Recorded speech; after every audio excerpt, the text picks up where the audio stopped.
Have you ever felt rejected by your own child? That emptiness left by silence, indifference, or cold words can be one of the deepest pains we face in old age. After years of dedication, love, and sacrifice, it's natural to expect a close and respectful relationship. But sometimes reality doesn't meet our expectations, and there we are asking ourselves, what did I do wrong? Why do they treat me this way? What can I do to recover what seems lost? Oh, this pain may feel overwhelming, let me tell you. Something that might change your perspective. Being rejected by your child can be a blessing in disguise. It can be the spark that leads you to reflect on what is within your control, to let go of emotional attachments, and to rediscover an inner freedom you may have forgotten. In Stoicism, great thinkers like Seneca, Epicus, and Marcus Aurelius teach us that even in the most difficult moments we can find wisdom, purpose, and serenity. Today we'll explore how a child rejection, far from being the end, can become a silent teacher, helping you rediscover your inner strength and live this stage of life with greater peace and dignity. Through 8 powerful lessons, I'll show you how to navigate this pain, how to forgive, let go, and most importantly, how to redirect your love towards something that truly nourishes your soul. I'm Gabriel, and if this is your first time here, I invite you to subscribe and stay until the end. On this channel, we talk about the wisdom of living, applying philosophical and practical principles to face the challenges of aging with courage and purpose. The final lesson will surprise you. It might even change the way you see this stage of your life entirely. Let's begin. Number 1, rejection is your greatest teacher. A child's rejection is one of the deepest pains life can bring. It doesn't just hurt your heart, it shakes your very foundation. After all, what parent hasn't poured years of sacrifice, love, and dedication into their children, hoping deep down that they will recognize and reciprocated that effort? If today you feel that your child is rejecting you, ignoring you, or failing to appreciate you, I want you to know that you are not alone. It's a common feeling, but that doesn't make it any less heartbreaking. I want to share a story that deeply impacted me years ago. I met a man named James. He was a close family friend who had spent decades dedicating himself fully to his children. He worked long hours to make sure they never lacked anything, sacrificed personal dreams, and always put his family's needs before his own. But when he reached old age, he was met with a silence he had never expected. His children rarely visited, phone calls became infrequent, and family gatherings felt more like obligations and acts of love. One day, James said something to me that I'll never forget. I spent years asking myself what I did wrong, why they don't love me the way I love them. But now I realize that the problem isn't just with them. Part of this pain comes from me, from the expectations I built, from everything I thought I deserved in return for what I gave, and that more than their rejection is what has been destroying me. What James came to understand is a fundamental lesson we also find in Stoic philosophy. Suffering doesn't come from what others do to us, but from how we interpret their actions. Epicus said it's not events that disturb us, but our interpretation of them. Your children have their own lives, their own struggles, and priorities, and while the rejection you feel may seem personal, often it's not. The pain you feel right now does not define your worth as a parent. It is an emotional response to an expectation that hasn't been met, and this is where transformation begins. It's not about resigning yourself, it's about freeing your heart from the weight of those expectations. Marcus Aurelius said, love whatever happens to you, for it is what was meant for you, and what you have now is an opportunity to find peace within yourself, independent of how others treat you. Think about this. How many times have you given expecting something in return, even if you never said out loud? It's natural to want love, respect, and attention. But when that desire turns into a requirement for your happiness, you hand over control of your inner peace to someone else. If your well-being depends on your child acknowledging you, you will always be at the mercy of something you cannot control. I once asked James how he managed to move past the pain. He told me, I started looking inward. I stopped expecting them to fill my emptiness and began asking myself how I could fill it on my own. I realized that peace doesn't come from what others do, it comes from what you do for yourself. And when I stopped waiting for something from them, I also stopped suffering over what they didn't give me. A child's rejection is not the end of your story, nor does it define your life. It is an opportunity to reflect on how much of your pain comes from unmet expectations, and to begin building a relationship with yourself based on acceptance and self-love. Seneca said, as long as you live, keep learning how to live. And in this case, learning to live means letting go of expectations and finding value in who you are, not in how others treat you. Today, I invite you to look inward and ask yourself, how much are you allowing your child's actions to determine your happiness? What freedom could you find if you chose to let go of that burden? Because true love does not demand, and true peace does not depend on what others do. It is within you, waiting for you to recognize it. Number 2, letting go to set yourself free. The love between parents and children is often taken for granted, but what happens when that love no longer flows as it once did? Maybe you feel that something has broken, that the bond you built with so much effort is now filled with silence, distance, or indifference. This is one of the deepest pains a person can experience, but it is also one of the greatest opportunities to grow and Strengthen yourself from within. This is where we need to talk about control. Stoic philosophy teaches us that one of the biggest sources of human suffering is trying to control what is not in our hands. Epicurus put it brilliantly: some things are within our control, and some are not. Your child actions, thoughts, and decisions are beyond your control. You can guide them, support them, and love them, but you cannot decide for them how they should act, feel, or respond. However, there is something you can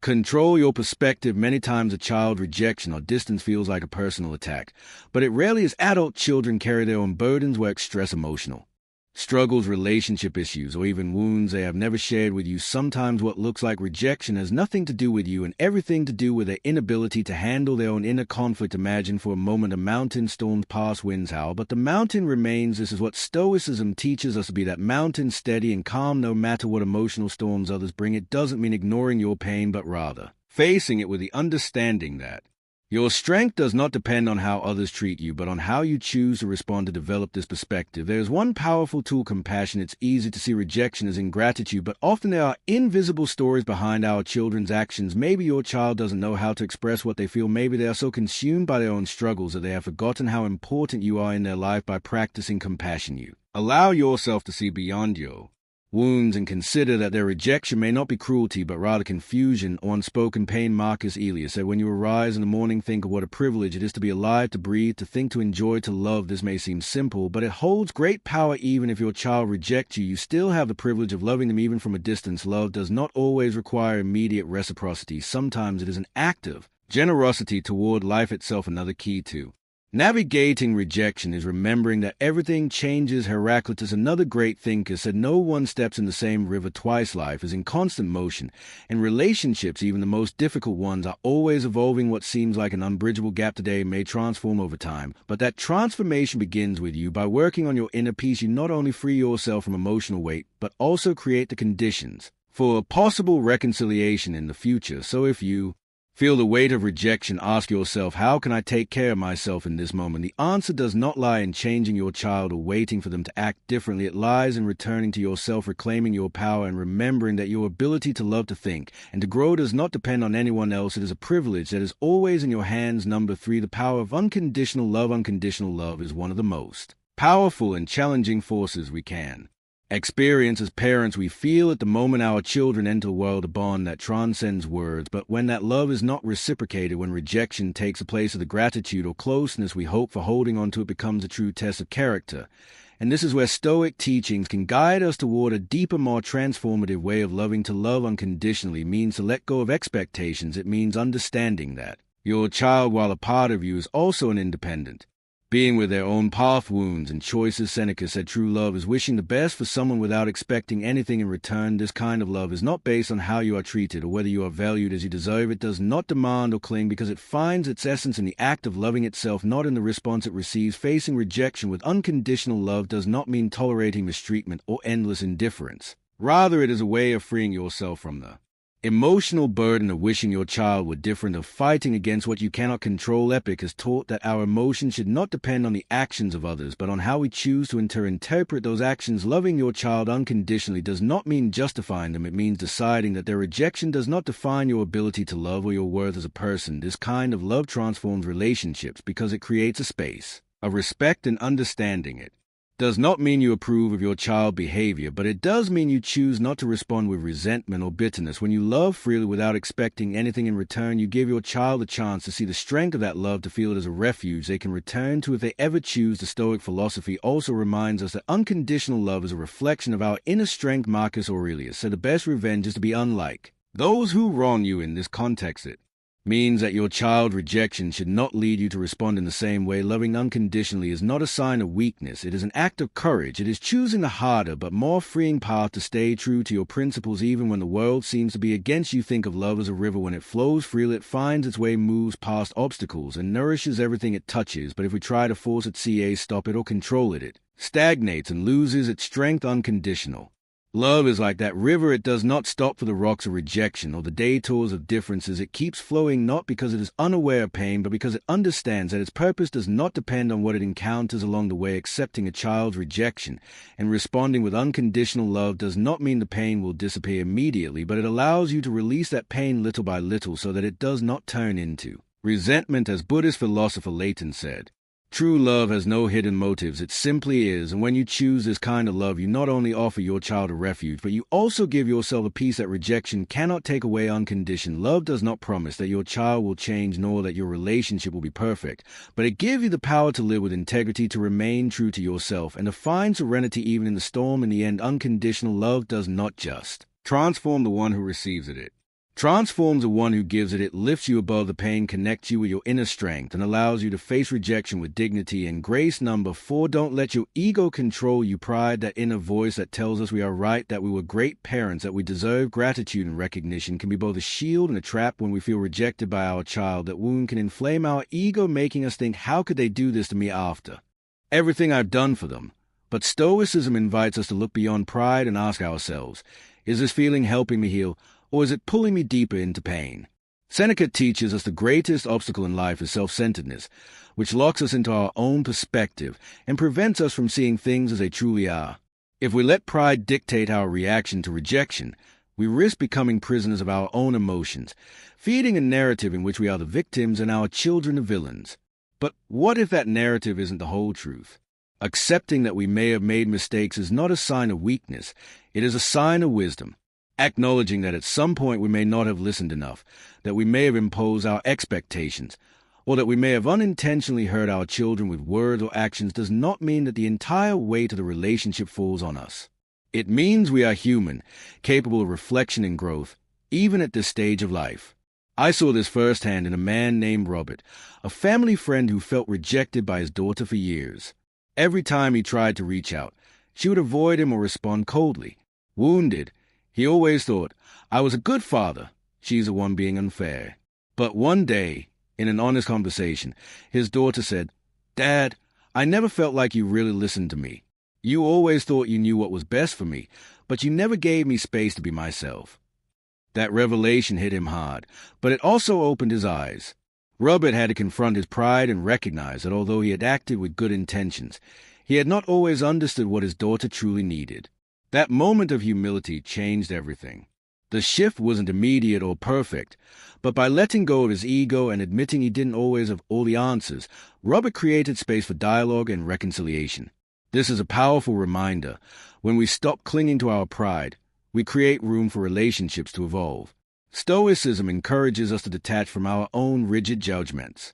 Marcus Aurelius wrote, "Do not let your mind be filled with premature judgments. Approach each situation as if seeing it for the first time. Instead of assuming that our child is acting unfairly or that their rejection is a personal attack, we can observe the situation with a more open mind and ask, what can I learn from this? How can I respond with calm instead of reactivity?" Pride can also blind us to opportunities for change. It tells us that if we feel hurt, we should wait for our child to make the first move, to apologize, to acknowledge their mistakes. But what if we were the ones to take the first step, not out of submission, but out of love and courage, saying, maybe I didn't do everything perfectly, but I'm willing to listen and grow, is not an act of weakness. It is a strength that comes from humility. Remember, pride is like a wall that separates us from those we love. Tearing it down doesn't mean losing. It means finding a path to understanding and connection. As Epictetus said, man is not meant to be invulnerable, but to be adaptable to life. Being adaptable does not mean giving up your dignity. It means recognizing that true love sometimes requires us to adjust, to listen, and to grow, even when we feel hurt. So if pride is weighing on you, ask yourself, what matters more, being right or being at peace? Holding on to the idea that you are blameless, or opening yourself up to the possibility of a deeper relationship? The answer lies in your heart, not in your ego. If you're finding value in this video and discovering new ways to find serenity and purpose in the face of rejection, I invite you to subscribe and hit the like button. This helps me continue creating content that supports those who seek to navigate this stage of life with inner strength and emotional clarity. Stay until the end, because the final lesson will show you how to transform this challenge into an opportunity to redirect your love and live with renewed purpose. Let's continue. Number 5, stay calm in the face of others' judgment. The judgment of others can be an unexpected and painful burden when you face rejection from a child. In our society, family is often seen as a measure of personal success, and any fracture in those relationships can invite questioning looks, unfair criticism, or whispers that judge without understanding. What did you do to make your child walk away? Or why don't you try harder to fix things? These are the kinds of questions that can pierce your inner peace and make you doubt yourself even more. But how can you face these opinions without letting them deeply affect you? Stoic philosophy offers a valuable tool for dealing with the judgment of others: imperturbability. Epictetus once said, "When someone criticizes you or speaks ill of you, do not be angry.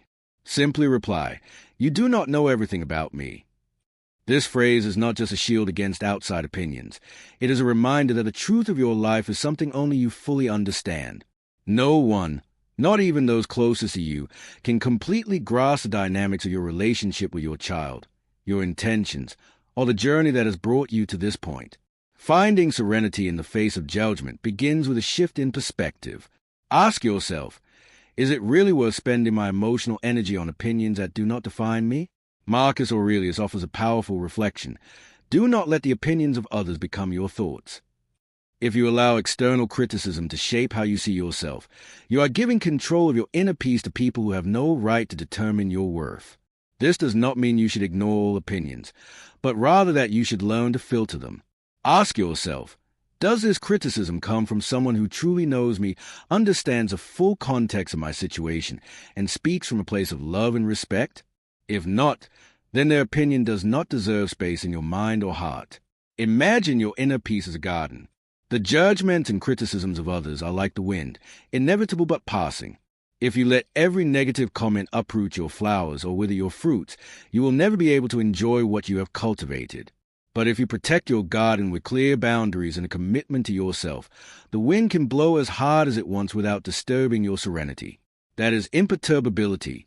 Not about building walls to keep others out, but about maintaining control over what you allow into your emotional space. Another powerful strategy is remembering that the judgment of others often says more about them than about you. Criticism frequently stems from people's own insecurities, fears, or unmet expectations. Someone who judges you for your child's rejection may be projecting their own fears of failure or their need to feel superior.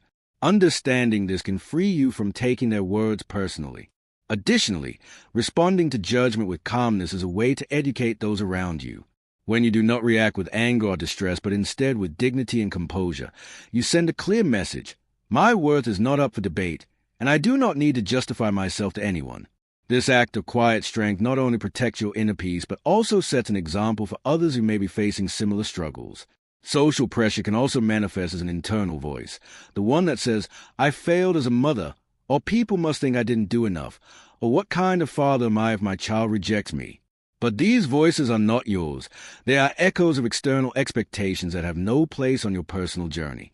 As Seneca said, the most powerful person is the one who has control over themselves, and that control includes silencing voices that do not serve you. Ultimately, the judgment of others loses its power when you find purpose and value beyond external relationships. Your identity is not defined solely by being a parent, and certainly not by the opinions of those watching from the outside. Engage in activities, passions, and relationships that remind you of who you truly are, whether it's reading, art, volunteering, or simply spending time with yourself. Nurturing these aspects of your life will strengthen your connection to what really matters. Facing the judgment of others is not easy, but it is possible. By cultivating inner serenity, you become unshakable, someone who can walk with dignity even in the midst of criticism. As Epictetus said, only the person who governs themselves is truly free. You have that power, and by embracing it, you not only protect your peace, but also prove that no outside opinion can define you. Number 6. Let go of resentment.